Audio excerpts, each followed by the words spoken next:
Greetings, traveler. Welcome. This is Mario Infantes, and today I bring you Music Talk number 2. And today I have the immense pleasure of counting on Alex McGinnis, which is our booking agent in the States and Canada, North America, for Cult of Lilith. Unfortunately, we haven't been obviously able to work much on this year, 2021 and 2020. But we're definitely gonna work together, do tours and stuff on North America whenever COVID is lifted, like the restrictions are lifted.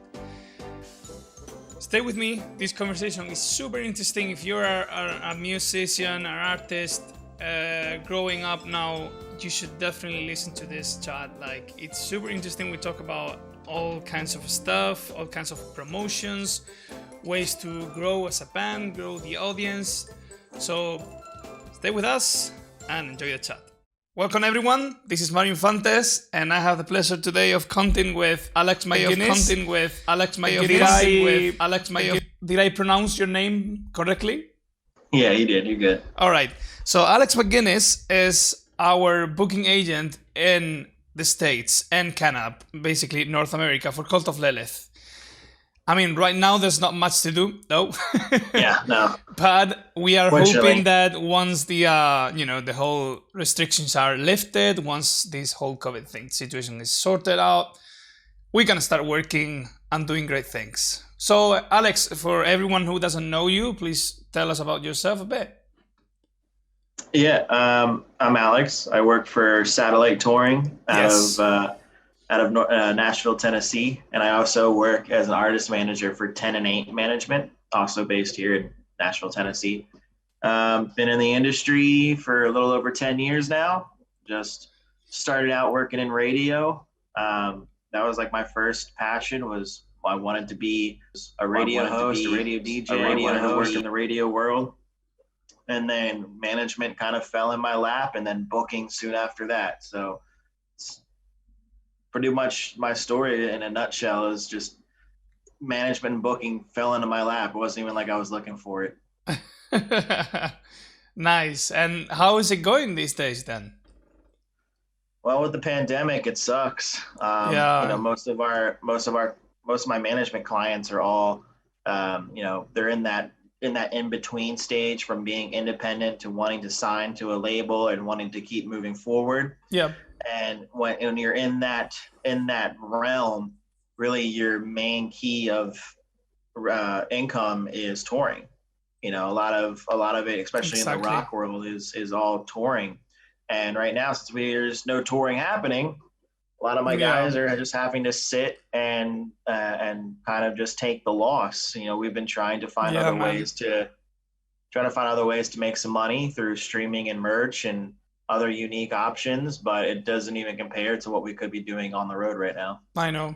I want to ask you something, Alex, since you have been in the industry for 10 years, because I mean, even though we've been musicians, like, the artists in Cult of Lilith, even though we've been musicians for a really long time, I feel like it's only now, since we signed with Metal Blade, that we are taking stuff to the next level, right? I'm meeting new people in the industry, like getting to figure out how everything works, basically.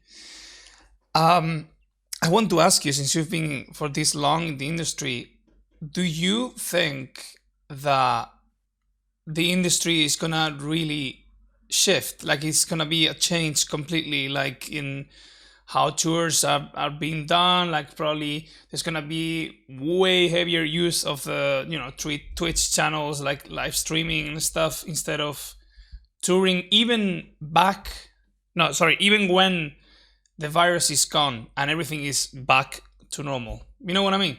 What do you think? Yeah. Do you think this has changed everything for forever, or that once the virus is gone, everything is gonna be back to normal? Yeah, all the live streaming that you've been seeing and a lot of the digital content that people have been putting out during this down period, it's not going to go away. It's definitely going to be a new tool to be used along with your marketing campaigns. But as soon as touring becomes viable again, I mean, I believe we'll see a boom within the touring industry. You have a bazillion bands. Like, just look at the metal genre right now. You've got all these bands who are just eager to get back out on the road. So as soon as, the gatekeepers say, yeah, go ahead, go tour, you're ready to go, the floodgates are going to open up, and you're going to have a bazillion. I mean, it's going to be an influx of tours happening. It's going to be insane. It's going to be insane. And now on the flip side of that is you're going to have all this supply. Like, all the bands are ready to go out on the road. All these bands want to go out, and they're giving you that supply. Yeah. And the demand is from the fans. The fans want to see the tours. However, the in-between is the venues. Which venues are going to be alive? Which venues are going to be able to take on tours? Which venues are going to be able to pay people's guarantees, or even pay some type of door split, whatever it could be? Like, there's going to be that massive variable right now is what's going to happen with the venues. Yeah, I was thinking about that actually. Like, yeah, all the bands are going to be ready for touring, but how about the space? The space is going to be the same as it was before. Like, if anything, it would be less because a lot of the clubs had to close, Yeah. I mean, here in the States alone, we've lost hundreds and hundreds of venues. We haven't lost any here in Nashville, surprisingly, which I'm really, really happy about. But it's just going to make things even harder and harder to book in these places, because a lot of these venue owners and talent buyers are going to be very selective on who they purchase. Absolutely. They don't have their usual funds right now to pay for whatever and to gamble on certain packages. So it's gonna be interesting to see how it plays out. Wow. Well, I mean, let's try to keep it positive and think that everything is not gonna be a fucking shit show. Yeah, it's a fucking shit show already. So let's try to. The positive side of it is, as soon as the touring world opens back up, the fans are going to have a plethora of tours to go see. There's going to be tours left and right. People, especially like major tours, maybe more mid-level tours. You're going to start seeing tours in like places you probably haven't seen before, because we're just trying to get them out on the road. Like, you might see a I don't know, like a Behemoth tour in a C market, here in the States. Yeah. You might find a Megadeth tour happening in some bumfuck nowhere town in Colorado or something, just because they're trying to find as many shows as possible, and that demand is happening now. Yeah, makes sense, totally. I was thinking, I have a really bad memory. Okay, so there's certain events in my life that I find difficult to remember, like kind of blurry, but I'm perfectly fine. It's just I have a bad memory. And the other day I was talking with Danny, the guitarist in my band, and it was difficult for me to remember how you and us connected. I can't remember exactly the moment in which we connected. I remember that Zoom discussion we had, you, me, and Danny. You remember Danny, right? Mm-hmm. Danny's the guitarist in Cult of Lilith, and I remember that conversation very well. But I can't remember how we contacted first, and how did you come to know about us, about the band, and so I've known about the band for a little while, but it was actually Ryan Williams over at Metal Blade. I was speaking to him about Fractal Universe. Oh yes, I remember. I was picking them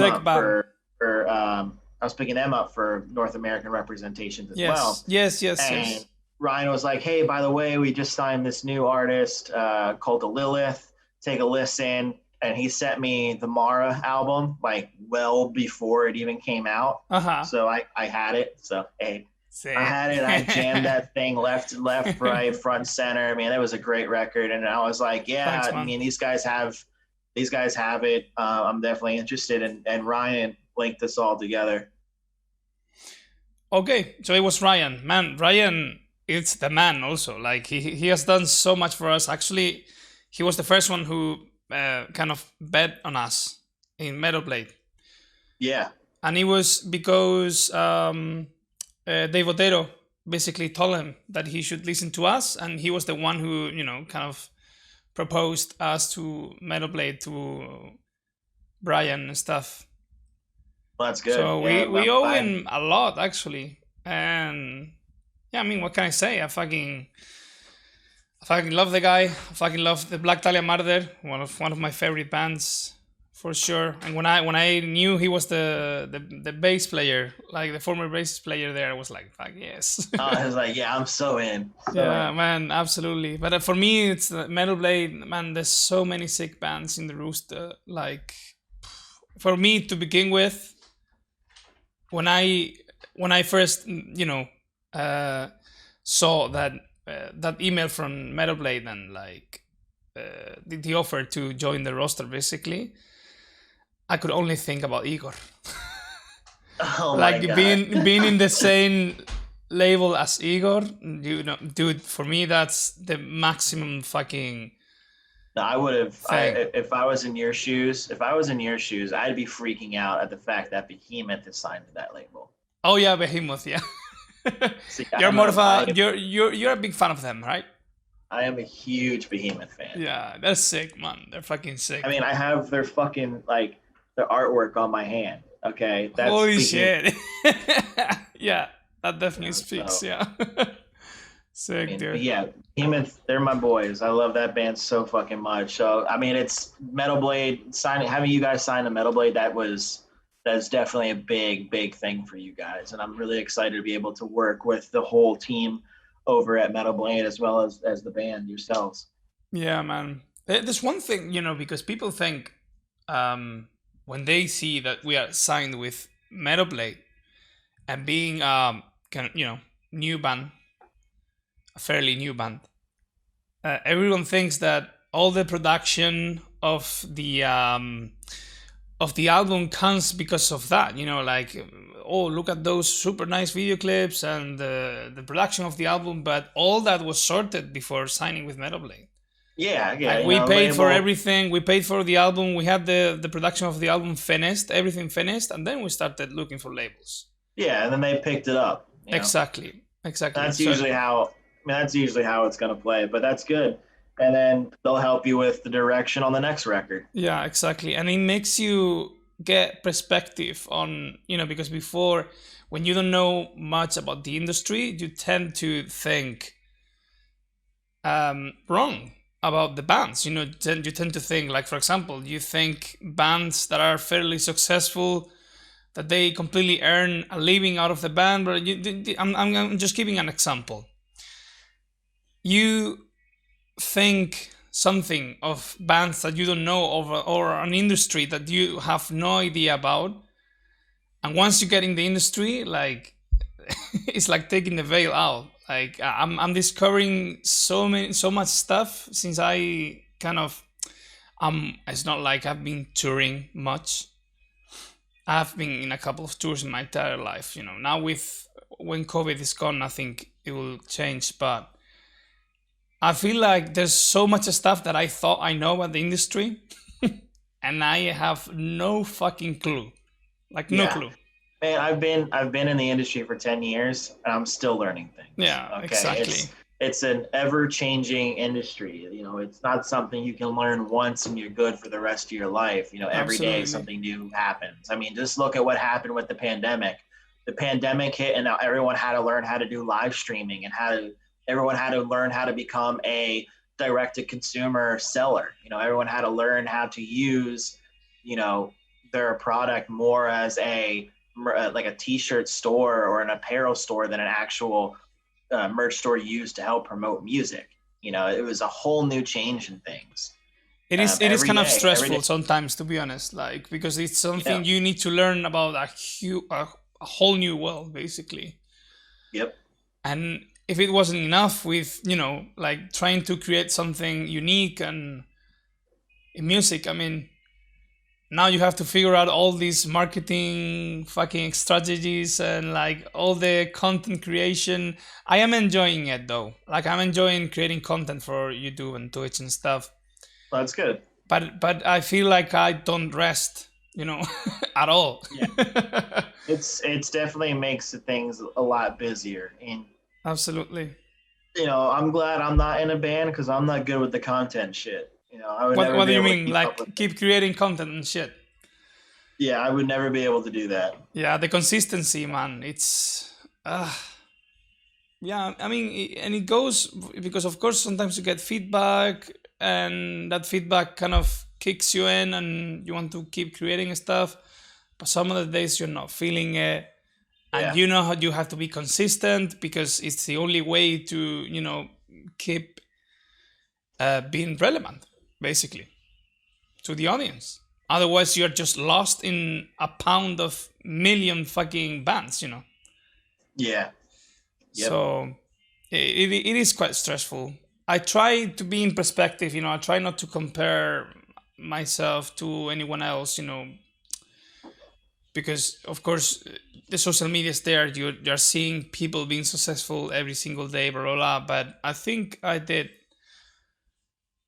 had to work on myself, of course, like everyone else, on just not comparing yourself to anyone. Just do your stuff at your own pace. yeah. Try to be Uh, consistent. And that's yeah, you something I've focus. learned now, being 32 years old, because I've never been consistent with anything, literally. But I'm learning. And I'm having fun.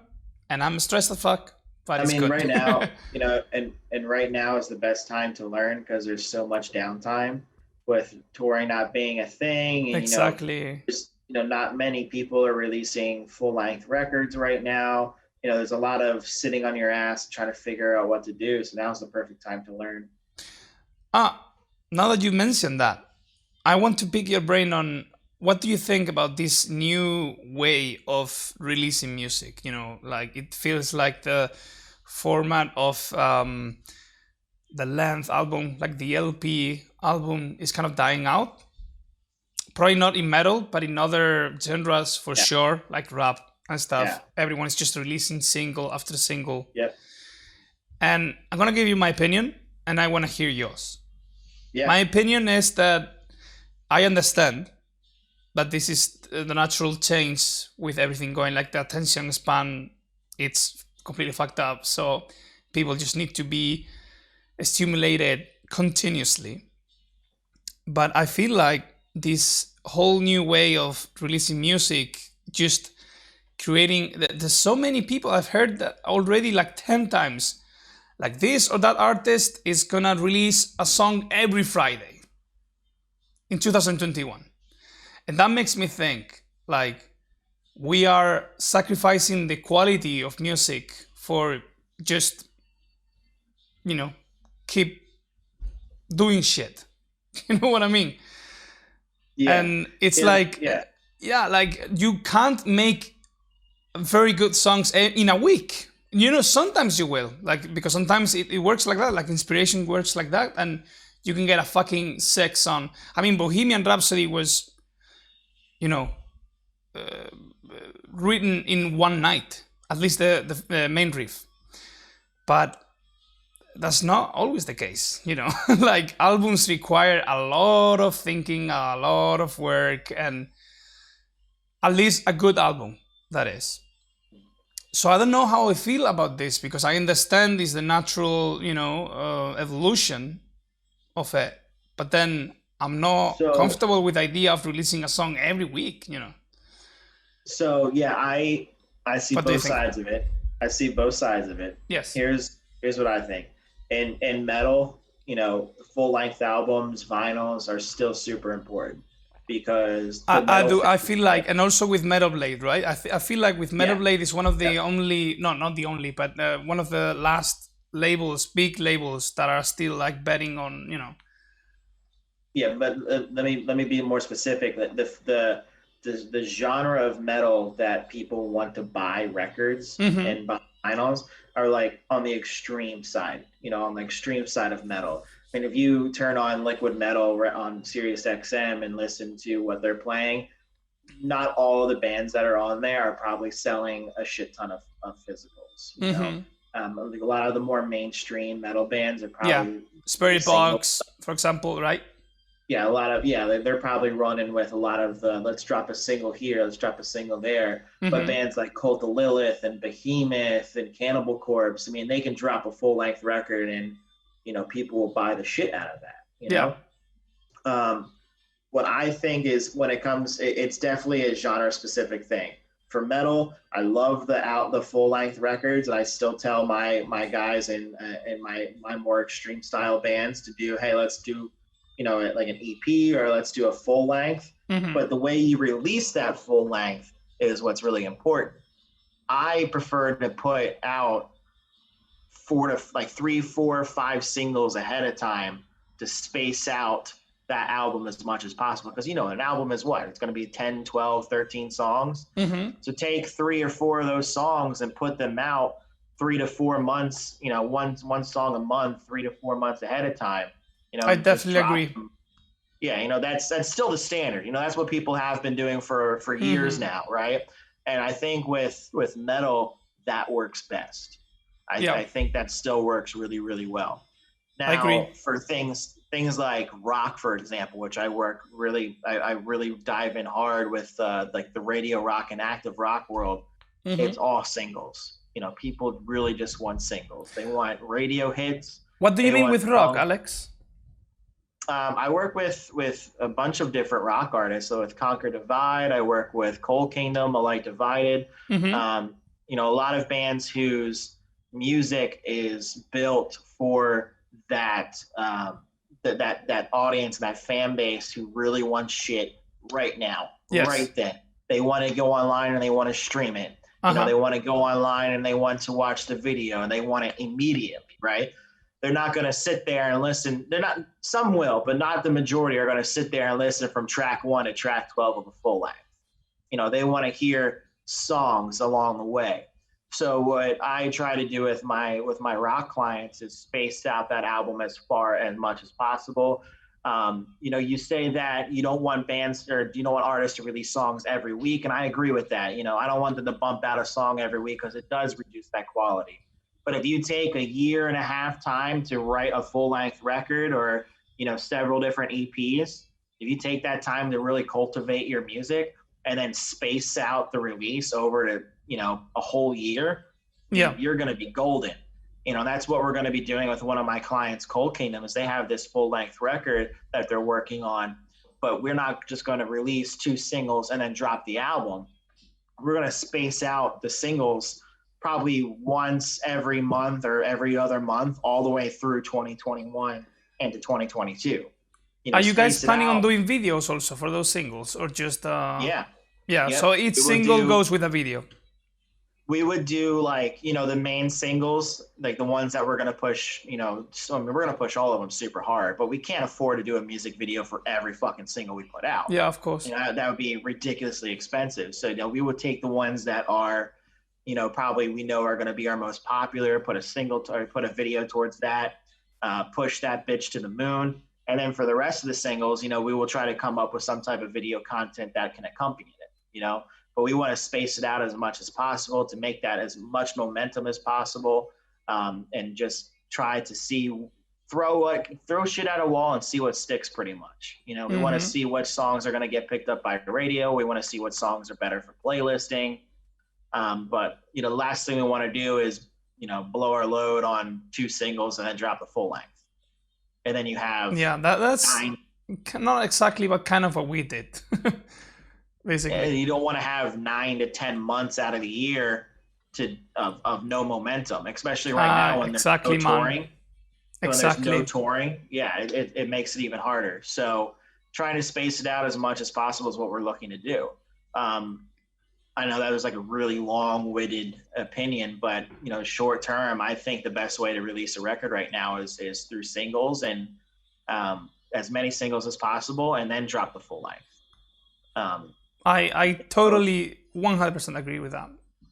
Totally. And then in order to avoid the whole being worried of quality over quantity, I'm totally fine with bands taking an extended period of time to just write the best things that they can. If it takes a year, then it takes a year. But I don't think bands should just be writing a song every week and then putting it out. one song a week, putting it out. I don't think they should do that. I don't even think pop artists should do that. But pop world is completely different. Me neither. Because I mean, I understand why they do it. I understand the reason perfectly, but it's just, I don't know. Yeah, I mean, you can put out a song every week, and people are gonna, it's gonna get great numbers. People are gonna jam it and whatnot. But in the pop world, I mean, you can literally fart in a microphone and people will buy it. Yeah. But exactly. It's with the rock and the metal side of things, you have to be very, very meticulous about what you put out. Yeah. People are more critical normally, more nerdy about everything, basically, not just music, but everything. So they are definitely more critical. Yeah.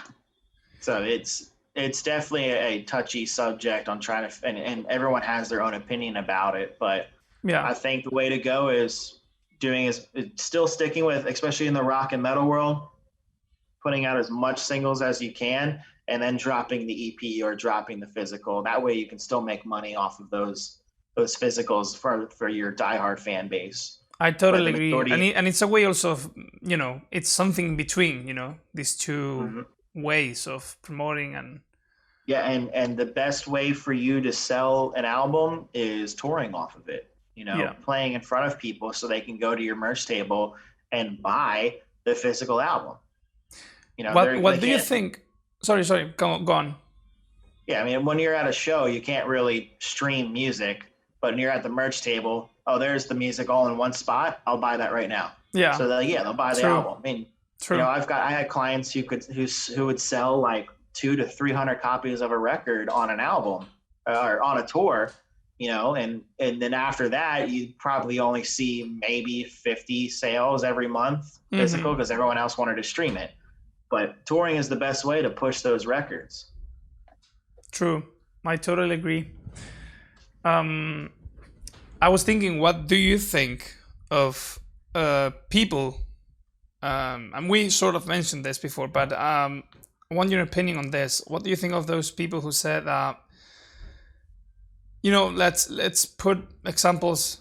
I think Spirit Box, for example, and this is kind of, I mean, it makes sense now on COVID, of course. They were saying like, why would you spend all that money on a tour, when you can spend all that money on promotion online, like video clips and promotion, marketing, blah, blah, blah, and kind of get the same effect on the audience than going on tour.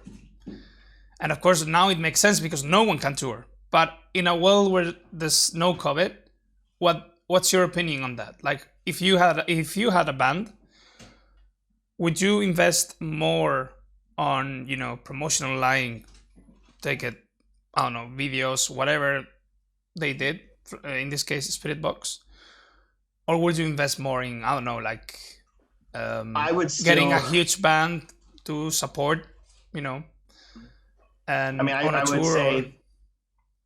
would say that maybe things are different. I know things are different in the pop and country world when it comes to touring. Like, I know country artists who, they'll only tour, 4 days a week. They'll go out Thursday, Friday, Saturday, Sunday and come home, but in the rock and metal world, you guys are out there, month to 2 months at a time, right? Yes. And that's expensive, and it can get really, really expensive. But and exhausting. I think, yeah. Now, the way, the whole, maybe I should just focus my money into the production and the marketing and promotion behind my record and don't worry about touring. I don't think that model works in the rock and metal world because, our fan base wants to see live music. Yeah. Our fan base is, they're diehards when it comes to being in a pit, being in a venue, being shoulder to shoulder, being, crowd surfing, moshing, whatever it might be. And to speak about it, you don't necessarily need to spend, $2,500, $5,000 on a video. You can find somebody to do a damn good video for, within your budget. Not knocking on the people who do pay $5,000 for a video, because when you shell out that kind of money for a video, you're guaranteed it's going to come back looking amazing. And I've seen some great stuff. But for artists that I work with specifically who don't really have that budget behind them, it's proven that our touring is what really helps us with promoting our stuff. So whereas if we were to spend, a $15,000 marketing budget solely on pushing a record, it could go well. But I know if I spent, $2,000 or $2,500 on a tour, I know I could do really well. Yeah. It's just what we have been accustomed to for all these years. But it's all about working within your budget. And if you can do a tour that's going to be really, really successful, but still in your budget, I say that it's still really important to tour. Okay, I agree. I think something in between, but that's basically what you said too. I mean, you want to invest in both. No matter how you look at it, when you release something, you always have to put a budget to it to promote it. Yeah. You can't rely solely on touring, because then you have shit like what's happening right now where you can't tour. Yeah. So now with touring being put out of the picture, you can put a hell of a lot more money towards the marketing and shit. But, in the days where touring was still active, you couldn't just say, oh, here's a record, boom, and then put all your effort into touring to promote it. That's not going to work. You do need to have good quality content. You need to find a good PR. You need to find a good marketing specialist. Yeah. Somebody who's going to help you with the Spotify, Apple Music, all those DSPs. Luckily, a lot of people can do that on their own, or you can partner with a label who handles it for you. I keep hearing all the time that in order to properly promote your record, you should spend twice as much on the marketing and production the marketing and promotion as you do on its production. Wow. Which okay. I've heard that from a couple people, and I don't necessarily agree with that. But what I do agree with is that it's still very, very important to put money towards that marketing and promotion. Yeah. I might not necessarily agree with it twice as much as your production, because some people spend way too damn much on their production to begin with. Exactly.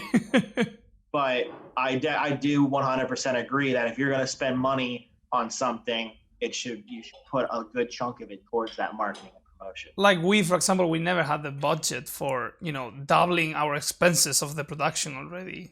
So we did what we could. And I mean, we were happy, honestly. The production of Mara came out fantastic. Yeah, I'm very happy with it. It sounds so beastly, I'm very happy with it. And to be honest, it's the best piece of music that I've ever, been part of. It's so that's great. For and sure. I love like you guys have the marketing and the imagery down behind it. I love that whole concept. Yeah, that's all Dennis. He's the first one who came up with the idea and the whole aesthetic and kind of the direction of the band. Yeah. Yeah, and I think it works I love out it. great. I think the music and the imagery just line up perfectly. Yes, we're trying to, for the next album, we're starting writing stuff. We want to go even, farther in that direction, like make everything more consistent, all the aesthetic, both the aesthetic and the music, make it more consistent, creating this genre, basically.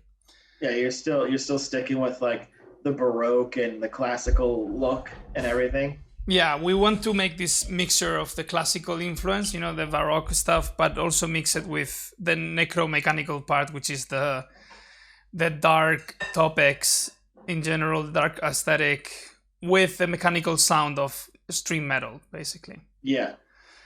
I wanted to ask you something also. I've been curious because I keep hearing about it, and I honestly have no fucking clue. It's about Spotify. How important do you think Spotify is for artists in general? Like investing in Spotify in general. For younger up-and-coming artists, it's probably the most important thing you can do. Yeah. Because those digital streaming platforms, Spotify, Apple Music, Pandora, Tidal, Deezer, all of those DSPs are discovery tools.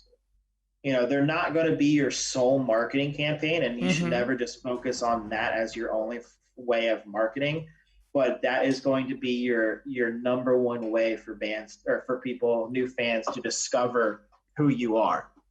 once you get into the level of being like the top dog in your genre or like the biggest band in the world, it's I mean, it's still important, but it's not as relevant. People know who you are already, you know, so you don't have to really worry about the discovery aspect of it. But right now, a band like Cult of Lilith, that should be one of their top priorities when it comes to their promotion and their marketing aspect, is how we're going to increase our streaming numbers, how we're going to increase the probability of people discovering us on these platforms. Okay, so what you mean is that Spotify is good for like starting bands, basically, in the way that you get discovered in these playlists and stuff, right? For example. Spotify is good for everyone. Yes. I mean, from a consumer standpoint, as a fan, I fucking love Spotify, man. It's the best fucking tool. From a business standpoint, there's the argument that digital streaming platforms don't pay out enough royalties to the artist.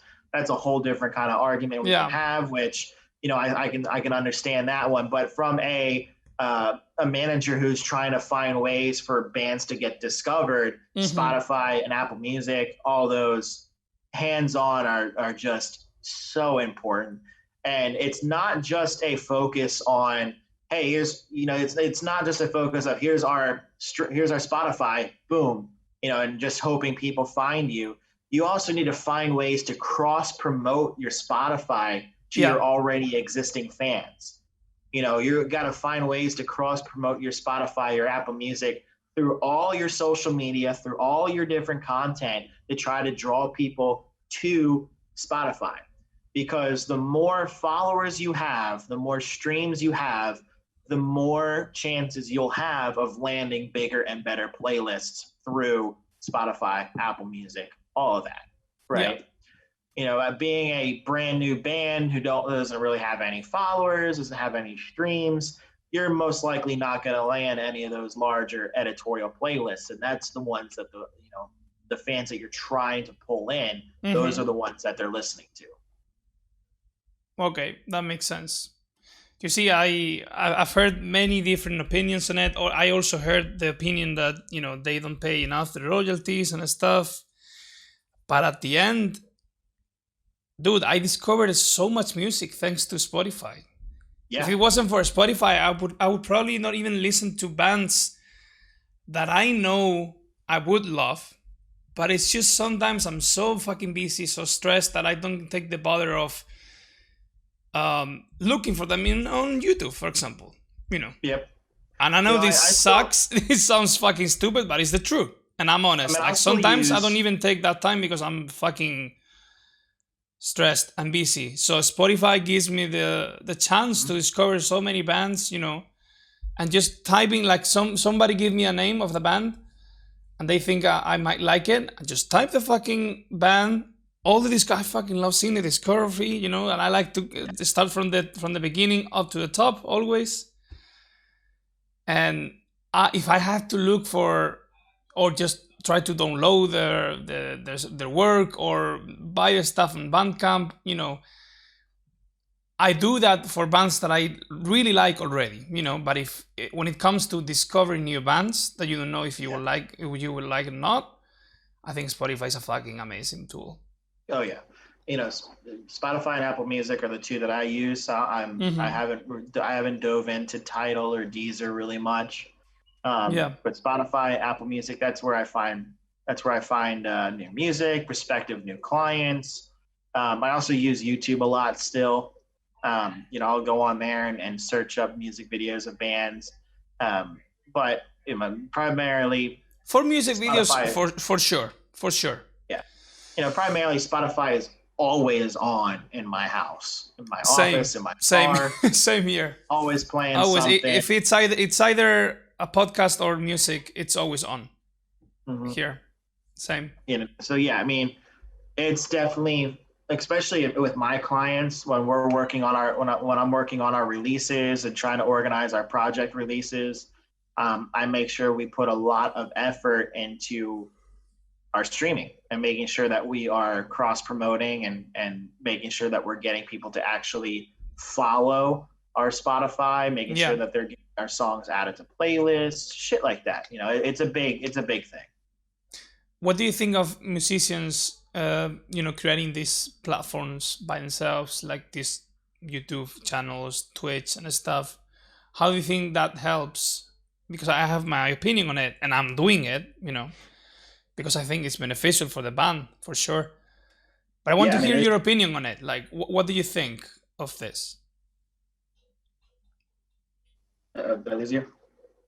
Did you lose me? Yep. Okay, cool. I got you now. Yeah. So YouTube channels, Twitch channels, having your own social media, having your own TikToks to promote shit on. 100%. Oh, we have to talk. We have to talk about TikTok later. Yeah, we will. Yes. But I think like Twitch and YouTube, having your own channels for that. Are you like outside of the band having your own stuff, or having like the bands having those? Outside of the band. Like each like musician's own platform, basically. Yeah. So if you have somebody like yourself, Mario, who's got a Twitch, who's got YouTube, you're doing all kinds of shit, fantastic. That's a whole new method for you to go about promoting your work, promoting who you are. You're building a personality for yourself. You're able to connect yourself to your fan base on a more personal level. Bands should do that more often, as long as each individual member has something to provide. Like if I was in a band, I would probably not be the best person to do something like that, because outside of the band, I don't really do shit. Outside of music, I mean, I can maybe make a gaming channel, or I can maybe make a channel for when I go out riding, but you got to find something that's going to connect with people on a personal level. Yeah. Especially if you're a younger up and coming artist, you can't just keep throwing shit out there on your own personal YouTubes expecting people to know who you are or give a shit about who you are. You got to build that personal connection with them somehow, some way. So I think it's still a very, very important aspect. I totally agree, man. Totally agree. Absolutely. I think it's very important. We actually have, I work with a client who is a band called Scattered Hamlet, right? And they are this hillbilly rock group, right? Mm-hmm. And their vocalist has their own YouTube channel where he just has this whole personality of being this hillbilly from the Appalachian Mountains, and it's fantastic. And it works. Sorry, Alex, I think I lost you for a second. Mario? Do you hear me?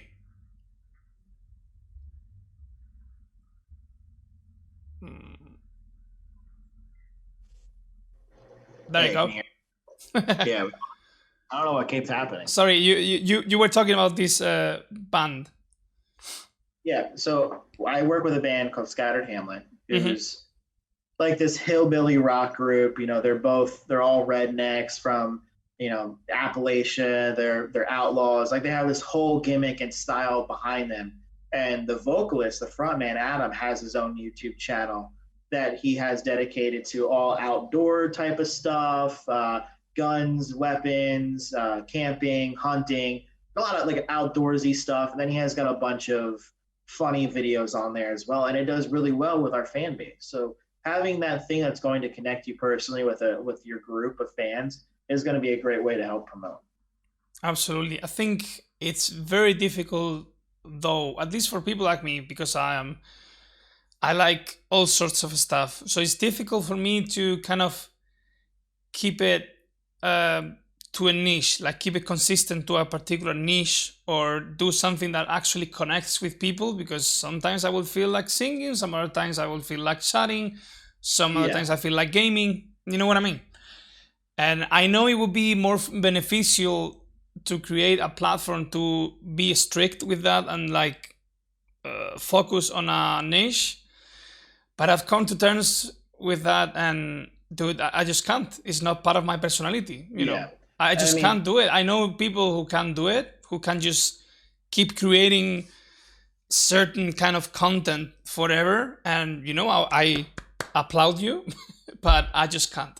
I'm not that kind of person, and I can't force me into it. And if you want to do that, that's totally fine, and keep it really open with all the different things you can.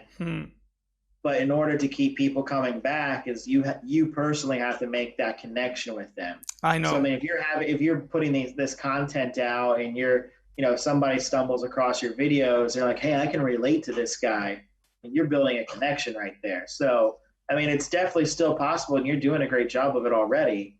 Doing these interviews and having your Twitch account, doing whatever you can to come out with shit, and then doing all the cool little vocal covers that you've been doing. People love that shit. But for example, connecting the music with the gaming world, for me, it just makes so much sense, but probably just makes it for me, And probably people who watch my videos are like, well, yeah, or probably they enjoy the talks, or they enjoy the gaming part, or they enjoy the covers part, So I understand people who watch my videos are definitely divided, and I should focus on, what works best. But I can't because this is who I am. I like to do this, and I connect gaming with music very easily. For me, those are the two kinds of art that I consume the most by far, like far above anything else. Yeah. And for me, it makes so much sense, but I understand that people don't feel the same. People are more like either into gaming, or either into music talks, or either into covers, or whatever. We've got there's so many people within the rock and metal world who cross over into the gaming world as well. Yeah, which I love. I love it. I love, seeing musicians online together playing games, exactly, using that as a way to promote. Like, that's great. I mean, I used to fucking play Fortnite with Phil from Whitechapel. Phil those, man. That was so fun. Like, we always put out like a tweet on his channel or something, like, hey, I'm getting on. Next 5 people who hit me up, I'll play around with you. And I always hit him up, and we would just get on and just slay together. But it's a great way to connect with fans. It's a great way to promote. It's a great way for content. Everyone loves gaming. Yeah. It is different though when you have a following already, because you can just write that down. Hey, whoever wants to play, come up. But if I say that, it's different. Probably not as many people come. You know what I mean? So I have to kind of build up that relationship with people, little by little. Yeah. Got to build that connection. Yeah, exactly. Let's talk about TikTok. Dude, I've been trying to avoid this thing since it came out, basically. TikTok is incredible. Okay, I'll listen.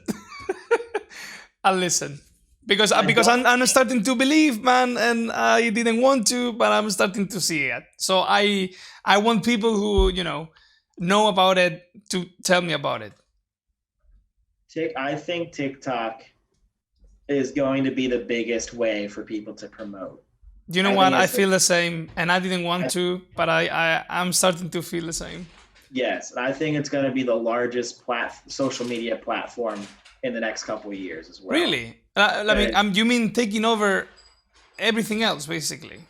I think it's going to be huge. It might not surpass Facebook or Instagram, but the engagement that you can get on TikTok surpasses all the shit you can do on Facebook and Instagram. And can you explain that? Can you? I don't even really understand it yet. It's still, TikTok is still so new that I'm still trying to figure it all out myself. But I feel like there's a much better way on TikTok to engage with people, your fans or your friends or whatever, than there is on an Instagram post, or if there is on a Facebook comment, right?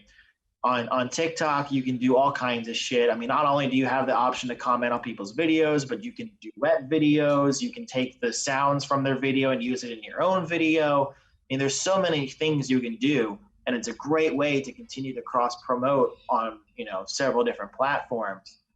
But the thing that's great about TikTok is their algorithm and their discovery. I mean, I've discovered so much stuff on TikTok. I haven't really when it comes down to music and genres, it's a little different, obviously, because the demographic of TikTok is so much younger. But I found a lot of great music on there that I've been, I dove into to try to see if I could work with on a booking or a management aspect. But it is definitely a younger demographic still, and it's slowly making its way into, us older people who are still diehards for Facebook and Instagram. Yeah, of course, we still like cringe on like things like, we're resistant. I feel like I was resistant, but I don't know, man. Like, I feel like I should really look into that. I mean, TikTok is like, if you want to find a channel to promote as a person, as a personality, like yourself, like you are with your Twitch and YouTube, TikTok will be perfect for you. And I think that's how a lot of. But you mean to take it on the side, that like keep creating content for everything, and then just also do TikTok on the side, or just focusing 100% on TikTok? No, I mean, with everything. Yeah. It's another tool that you have to use. Exactly. Right? Exactly. No, I've been thinking about it, honestly, like putting like small clips of small covers or like mini covers or something like that. I still have to figure out how to approach it. TikTok is different than Instagram, YouTube, Facebook. Just throwing a little clip of a music video or a little clip of you doing a cover probably isn't going to do that great. I think you need, TikTok is all about trends and following what is most popular and finding ways to stick out, obviously. You see, that's a problem for me. That's a problem for creative people in general, because basically basing your content on a trend. Well, I mean, you have to be lucky. If it's a trend that you actually enjoy, then fuck yeah. But most of the time, it won't be shit that you cringe on, I mean, but shit, you don't have to necessarily. You can make your own trends. That's the best thing about TikTok, is you can do your own shit. But if it's something that somebody can, that they can take like the sound off of your TikTok, or if they can take whatever that is, that trend that you're doing in your TikTok and use it in their own. I mean, you're building your own trend. When people use your audio, everyone else can see that audio comes originally from your TikTok. Yeah. Okay. Yes. Yeah. Okay, makes sense. So like if you I don't know, say you had like you're in the kitchen cooking something and you were you had some stupid song that you were singing in your head, out loud, and people are like, oh, this is fucking hysterical, this is great, I'm gonna take this sound, I'm gonna put it in my own video, do my own trend for it. But if anybody who views that video clicks on the sound, it shows that the original sound came from you. Okay, I see. I see. Whereas I'm still not quite sure on how the promotional aspect is on TikTok, like being a band and trying to promote your own music. I still am trying to figure out if that's a really good use of the algorithm or not. But what I do know is if you come out on there with your own personality and start doing content that relates to you on a personal level, that's going to be huge. And TikTok will blow up for that. TikTok loves seeing stupid shit. TikTok loves seeing things that make them laugh. They love seeing things that are different. You go on there and you do something with, shit, man, you're in Iceland right now. People would die to see what Iceland's all about. People love TikToks that show scenic views. They love TikToks that show, adventure, just taking a walk through the streets of Iceland or the cities that you're, around you, putting that up on TikTok. Just see what happens. And then I never thought of that, actually. And then in your videos, when you're just walking around, have a Cult of Lilith shirt on, or have your merchandise somewhere in the background so people subliminally see it and understand, like, hey, this guy's actually in a band. I'm gonna go take a listen to this.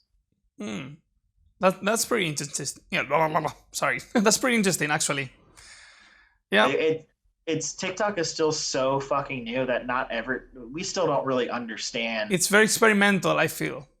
Yeah, like everyone is like just experimenting, and that's super cool. I feel. And right now is the best. I think that's super cool time It's the best time to experiment on TikTok because it's still such a new platform. The algorithm is still so rich. You still have, videos still have the best chance of going viral right now. It's not too Whereas, saturated neither, I feel. yeah, there's a fuck ton of people on it, Yeah. but the algorithm is still so much better than Facebook or Instagram. Like if you'll have a better chance of a video going viral on TikTok than you would on YouTube or Absolutely. Instagram or Facebook, but it's just a matter of figuring out what's going to be best. What can I do that will be huge on TikTok compared to Instagram and Facebook? Yeah, and this might sound stupid to you, but I just figured out these last months that every social media works completely differently. Like, for example, I thought if I posted the same post in Instagram and Facebook, I would get the same kind of engagement or the same amount of likes or whatever you want to call it. But it's super different. Like on Facebook, I feel like other videos work better, and not even YouTube links or anything. The videos you post work way better, and images, for example, like photos and stuff, like personal photos, work way better on Instagram. Yeah. And that seems too fucking obvious, but it took me some time to understand that the algorithm works like that. Yeah, the biggest way to engage with people on all social platforms is by giving them something visual to interact with. A video, an interactive picture of some sort, something personal. Just a simple poster or a simple post, just words. Anything they have to click on to take them somewhere else, you lost them. It's gone. That's why a lot of people on Facebook have that whole argument of, do I post a YouTube link? Do I just post the whole video in Facebook? Do I post a snippet of the video here? People are, it's a constant revolving door. What's your opinion on that, actually? What do you think is best? I prefer just putting snippets, like putting like a 30 to 60 second snippet of a music video up on Facebook and have that there for a while. And then just try to direct people to YouTube by having maybe a link in the comments or something like that. Because if you get somebody to watch that 30-second video and they really like the song, they really like the video, they're going to want to move on and see the full thing. They're going to want to listen to the whole thing. That's the whole purpose. You want to draw people from Facebook and send them to your Spotify or send them to your YouTube. Okay, you don't want people to just sit on your Facebook because you're not getting anything out of that. Yeah, you're getting some type of engagement, but you're not getting the stream. You're not getting the stream revenue, and you're not getting the ad revenue. So if you get them from Facebook, send them to Spotify, send them to YouTube, you're making some type of profit. But yeah, I try to keep the video very short on Facebook and send them somewhere else. Okay, that sounds great. Sounds very interesting. Samuel said, "What's up, guys?" That's Sammy, the bass player in Cult of Lilith. What's up? What's up, Sammy? All right, I think we covered the most serious part of the chat. I would like to get somehow goofy and just more laid back. How are you doing these days? How have been the whole quarantine treating you? And it's been stressful. It's definitely been stressful. Because I just joined Satellite January of 2020. Yeah. Come March time, the pandemic hits and crushes everything I was working on. I mean, I've been booking tours for years, but I had just joined on with Satellite, 2 months before the pandemic hit. So that hurt, obviously. And then all of my clients on my management side, they either had albums supposed to come out in 2020 or they're supposed to go on the road. We had to cancel or postpone all of that. So it's been stressful, and then trying to fill those gaps with other things to do. It's just a matter of being unique and creative and trying to find new things to bring to the table. And it's just been a complete clusterfuck. Yeah. But outside of music, outside of the industry, this downtime has been pretty relaxing to the point where I'm Same. not traveling as much. I'm not traveling to conferences. I'm not going to concerts, which sucks because I do love both of them. But I get a lot more time at home with friends and just hanging out. I got back into video gaming a lot more. Nice. I got a motorcycle and I've been riding like crazy. So, I'm just finding new hobbies and things to do. Awesome, man. We should game someday. Yeah, what do you play? I play everything. But to be honest, I'm mostly these days I gravitate more towards indies and like pixel art stuff. That's definitely my jam. I love RPGs also. And then when I want like zero brain activity, basically, like something that doesn't require much of me, I just play some multiplayer games, like online games. I've been playing Yeah, Overwatch, Heroes of the Storm. I played some Warzone, but yeah, that's it. I'm a Apart from that, I just play like single player games. Like normally yeah. it's indie games, pixel art stuff that I fucking love. I'm a RPGs like Baldur's Gate, Divinity, all these games. Yeah, I'm a big multiplayer guy. So yeah. Overwatch, I love Overwatch. So all I've been playing recently is Call of Duty, Warzone, Cold Warzone. War. Yep, I've been playing that like crazy. Um, I've been playing Bloodborne. I love Bloodborne. And I love those like adventure games like Uncharted. The Uncharted series are my Yes. favorite things. Tomb Raider. And I'm a dude. May 7th. I'm counting it down. When Resident Evil 8 comes out, I'm locking myself in my room all weekend. I'm not doing. I'm not doing anything. I don't give a shit if one of you guys have a label deal on the table. I'm putting it aside. I'm playing Resident Evil all weekend. Man, that game looks insane. Actually, I was talking about this with Danny the other day because the aesthetic. I saw the demo of the game, Yeah. and it looks a lot like the kind of aesthetic we would love for a video clip. You know what I mean? The fucking Victorian kind of baroque Yes. aesthetic of the house, of the mansion. Dude, it looks insane. Insane. Have Cult of Lilith partner up with Resident Evil for a Fuck video. yeah, dude. Fuck yeah. That'd Like, be yeah, awesome. you know what? I'm actually also doing voice acting for video games. Like, I mean, not professionally or anything. It's just something I want to do. And today, actually, I got an interview with a company from Canada, Oh, nice. and that's something I want to do for sure. Like, I want to, because I always thought, like, dude, I love video games so much. It's been a super important part of my life. Why don't I do something, in that business? But then I was like, the only thing, because I don't know anything about fucking programming and shit. I just play a bunch of video games, but I don't know anything about programming or anything. Yeah. Voice acting. But There you voice go. acting, yeah, it came to me. I fucking love doing different characters. I like acting. I like voice acting. So yeah, I want to, That would in be the near so future, I would fucking like cool. to start working with that. Yeah. That would be so cool. Right. Yeah. I'm very excited for that. Definitely. So yeah, I'll I would probably love. start working with this Man, company soon. you should have bugged Assassin's Creed to get in on that Valhalla game. Sorry, come again? I said you should have bugged Ubisoft with Assassin's Creed so you can get in on that Valhalla game. Yeah. Have you tried it?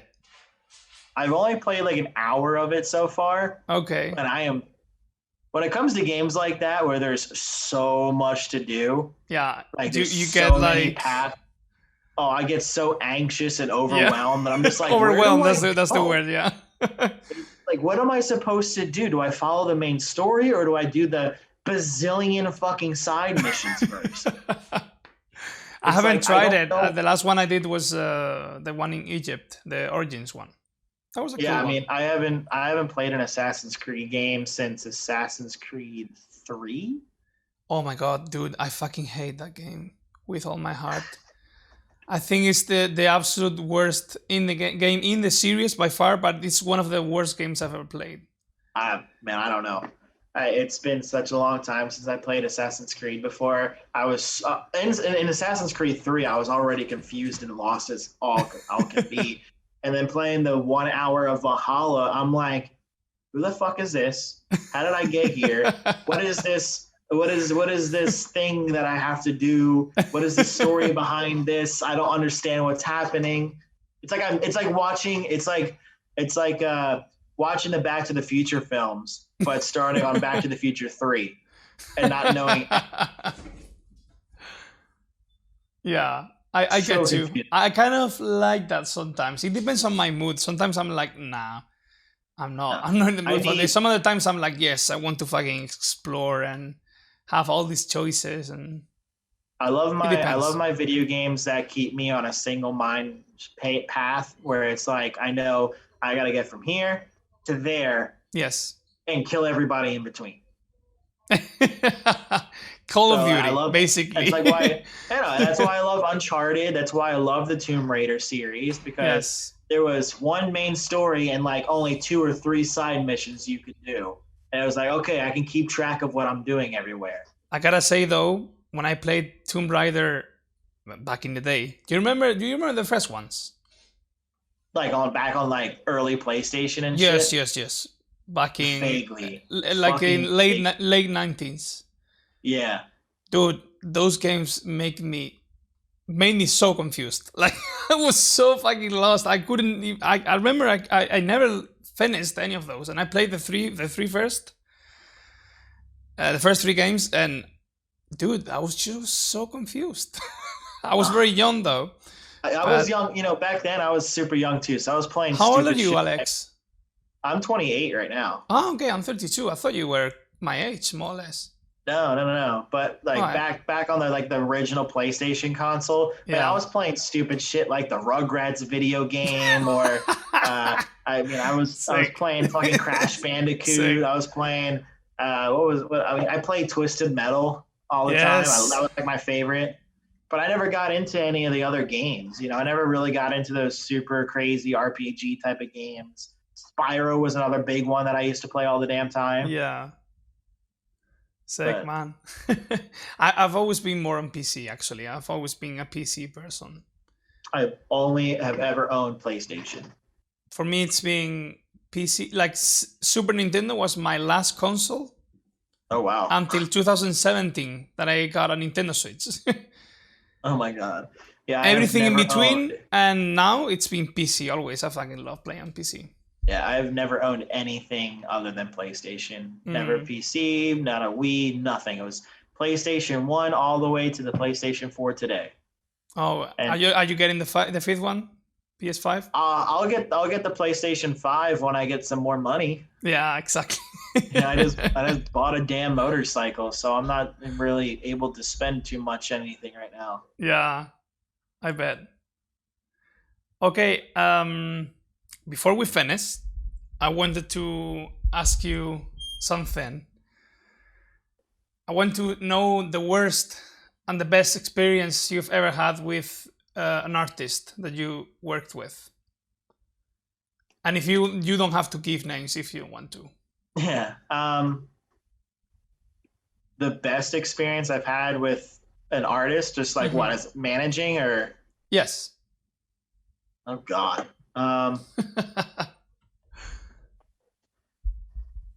I think if you can think of what I- any right now. oh, I mean, there's been so many great memories and great moments and accomplishments and shit like Yes. that. I think one of my favorite moments so far as being an artist manager was when I successfully was able to get one of my clients on a major rock festival. That feeling of accomplishment, like, hey, I just broke past that point. I finally did something like a manager should be doing. Mm-hmm. And like back in my really, really early days, I had a client and we had him booked on Rockfest up in Wisconsin. That was huge. Okay. And then I also had a client get booked on the final run of Warped Tour. I had them like Ooh. 3 or 4 dates in a row. Like it wasn't just a single appearance type of thing. Like they were on the tour. You know, Sick. that was awesome. It was the final run of Warped Tour. So I was like, that's so cool. I can say that I've been a part of Warped Tour now. Like, yeah, it was the last one. It wasn't like the heyday of Warped Tour, but it was still something huge. That was so cool. Sick, man. I mean, shit, dude. Other things like having our artist chart on Billboard for the first time, seeing those numbers come in, I was like, hey, that is a cool accomplishment. You know, that's big. Fuck yeah. That's something that I can be proud of. Fuck yeah. Yeah, I mean, there's just always been such cool moments like that. So shall we end it on a positive note? Yeah. Yes? There's been, for as many good things that have happened, there's been twice as many bad, you know. So I think we'll just leave that one go for now. Yes, absolutely. I'm fine with it. I had a long day, so I'm good with leaving it on a positive note. Yes. Well, Alex, man, it's been a fucking pleasure. And it's also been good to get to know you better since we are working together and we haven't had the chance to, you know, actually talk to each other like more personally, you know, a more personal format or whatever you want to call it. I love being able to do this with my clients, you know, try to get them know them a little bit better. So anytime you want a game, just hit me up, man. Fuck yeah, same, man. Same. All right, buddy. All right, well, thank you very much. I'm gonna end the stream and I'll keep talking to you in a second, okay?